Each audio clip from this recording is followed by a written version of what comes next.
Patrick, are these attacks going too far? What think you? I think that people are missing the real story here. Have you ever seen two people break up on Facebook? Seen and it? They start revealing each other's secrets. And she said, darling, it's not presidential. I said, yeah, but people like it. Should I do it or not? All right, I'm in trouble when I get home, but that's okay. What the hell? Really know. And they are actually now breaking up. This has nothing to do about presidential politics. This has everything to do with think about it. I'm just throwing it out there. There was a lot of bro love between them, and when it went sour. I've been in lots of trouble before.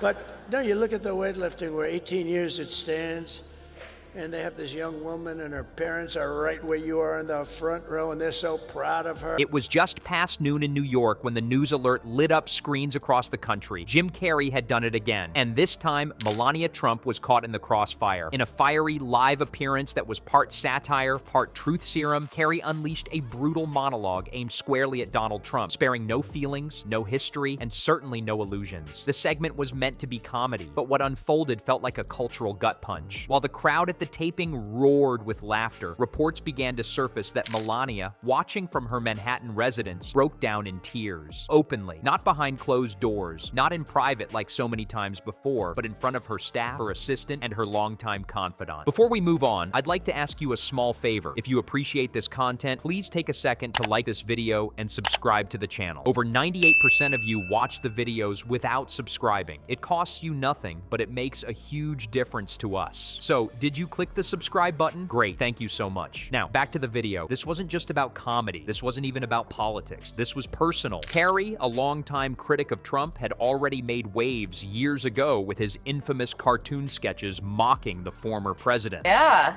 I mean, Cruz loves these kind of ads, though. I'm surprised he didn't do it first. I mean, his was in response to Trump's. Yeah. I, of course, after seeing these two, went to look on to the other Jim Carrey films. It's like 209 pounds, and she's going to lift that. The record stood for 18, think of it, 18 years, and they put 1/8 of an ounce here. Instead of Big, there will be Huge, starring Donald Trump. That's great, huge. And instead of You've Got Mail, Ted Cruz will star in You've Got Mail pattern baldness. And then a guy comes along, or a gal, or whatever. A transitioned person comes along. And he was a failed weightlifter as a man, but he comes along. But on this day, he took things a step further. Standing under the bright stage lights, the actor-turned-commentator adopted a pseudo-preacher's tone and delivered what many are now calling a televised eulogy for the Trump myth. He called Donald a gold-plated mirage, a pathological showman whose entire existence had been a performance that America had finally grown tired of. But what really stung, what broke through the polished walls of Melania's carefully curated emotional distance, was when Carrey brought her into the picture. She didn't sign up to be First Lady, Carrey said. She signed up for Fifth Avenue, luxury spas, and quiet wealth. But instead, she got 4 years of standing behind a crumbling statue, watching it rust in real time. And now, she's the widow of a legacy that never existed. Those lines hit hard, not just because they were clever, not just because they echoed what millions had suspected for years, but because they said out loud what Melania had never dared admit publicly. According to close sources, the moment those words aired, she stood from her chair, whispered something inaudible to her assistant, and stepped into the hallway. Minutes later, she was seen with tears in her eyes, visibly shaken, trembling. What followed was chaos behind closed doors. Secret Service agents, caught off guard, moved to ensure she was okay. Her personal advisor tried to comfort her, but Melania reportedly pushed everyone away, muttering only one word over and over again: enough. It was not clear whether she meant enough of the humiliation, enough of the public scrutiny, or enough of Donald's endless war with comedians, politicians, and truth itself. But the message, in any interpretation, was clear. The cracks in the facade were becoming impossible to ignore. This isn't the first time Melania has been visibly affected by the whirlwind that is Donald Trump's public life. From the viral "I really don't care, do you?" jacket moment to the countless times her face seemed frozen in half-forced smiles during White House events, the narrative of the reluctant First Lady has long simmered just beneath the surface. Does he? That is A little bit. Well, that's what Trump has accused him of in the past. yeah. He'll go there, right? Jessica Tarlov, Thanks for coming back on our show. You're so welcome. It's a record like by 119 pounds. That's not right.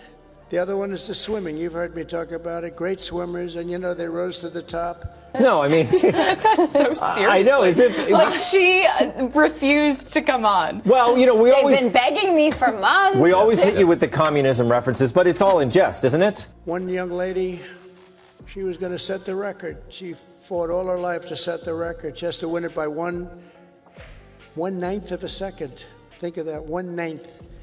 I don't like those odds, 1/9 of a second, right? But never before had it erupted like this. Never before had she reacted so emotionally, so publicly, and so vulnerably. Inside Trump's inner circle, the fallout was immediate. According to aides who spoke on condition of anonymity, the former president was furious. Not at Carrey, he expected nothing less from Hollywood elites, but at Melania. "This makes us look weak," he reportedly shouted. She knows better. But Melania this time didn't back down. In fact, she reportedly refused to even take his call for hours. The wall between them, once maintained through mutual disinterest and convenience, now seemed to be hardening into a fortress of resentment. Media outlets were ablaze. Social platforms trended under hashtags like Melania breaks, Carrey goes nuclear, and Trump meltdown. Pundits debated whether Melania's reaction signaled a deeper fracture in their already strained relationship. Some claimed it was staged, a sympathy ploy. Others argued it was the first honest moment the American public had seen from the former First Lady in years. But beyond the noise, beyond the circus of commentary and analysis, lies a simpler truth. Words have weight, and in a time where so much of our culture has become desensitized to outrage, Carrey managed to break through, not with vulgarity or volume, but with poetic truth dressed as comedy. Observers noted the audience's laughter began to thin when Carrey shifted from playful mockery to something colder. He built towers of glass, but never a home, he said. He wore a red tie like armor.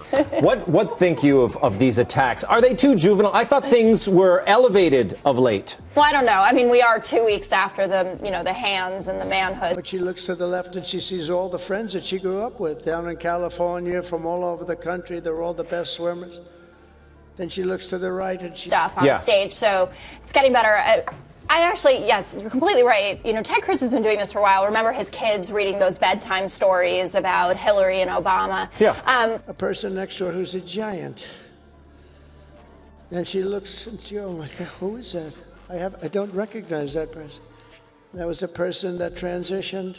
But it couldn't shield him from the truth. And Melania, she became the silent guardian of his hollow throne. But even statues break when the chisel is honest. It was that brand of cutting lyricism that hit hardest, because it spoke not just to political reality, but to emotional exhaustion. The fatigue of keeping up appearances when the whole world is watching, judging, and mocking. For Melania, it may have been the moment her role as silent observer finally fractured. Whether it leads to real change, public statement, a distancing, or even a split remains to be seen. Insiders say she's remained quiet since the incident, refusing to engage with press or staff. But one former aide said something hauntingly telling. This wasn't just a cry for herself. It was a cry for the years she lost, the image she protected, and the man she stood beside, even when the lights turned off and the crowd disappeared. Jim Carrey, for his part, has remained unapologetic. In a tweet posted shortly after the broadcast, he simply wrote, "Art should disturb the comfortable. Truth should comfort the disturbed." Whether intentional or not, he had spoken directly to the core of Melania's moment. The facade had cracked, the performance was breaking, and for the first time in years, Melania Trump, once the most enigmatic woman in Washington, was no longer a symbol. She was a person, a woman, crying, not behind the gold-plated walls of Trump Tower, but in front of a nation that had long wondered what she truly felt. The question now, what comes next? Does Melania retreat further into silence, tightening the armor once more? Or does she finally speak, finally step into the spotlight, not as a silent witness to Donald Trump's reign, but as the woman who endured it all? The cameras are still rolling. The world is still watching.